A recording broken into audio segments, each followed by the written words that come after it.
ఏపీలో పింఛన్ల రాజకీయం రాజుకుంటూనే ఉంది. పింఛన్ల కోసం సచివాలయానికి వస్తూ ఎండలకి తట్టుకోలేక కొందరు వృద్ధులు చనిపోయారు.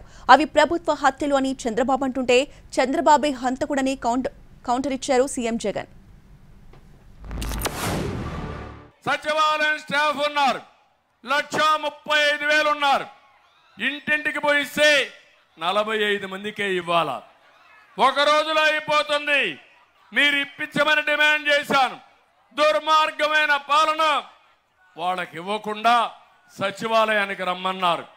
సచివాలయానికి వచ్చారు, ఒకరిద్దరు చనిపోయారు. దానికి కారణం ఇది ప్రభుత్వ హత్యలు తప్ప ఇంకొకటి తమ్ముళ్ళు మిమ్మల్ని అడుగుతున్నా.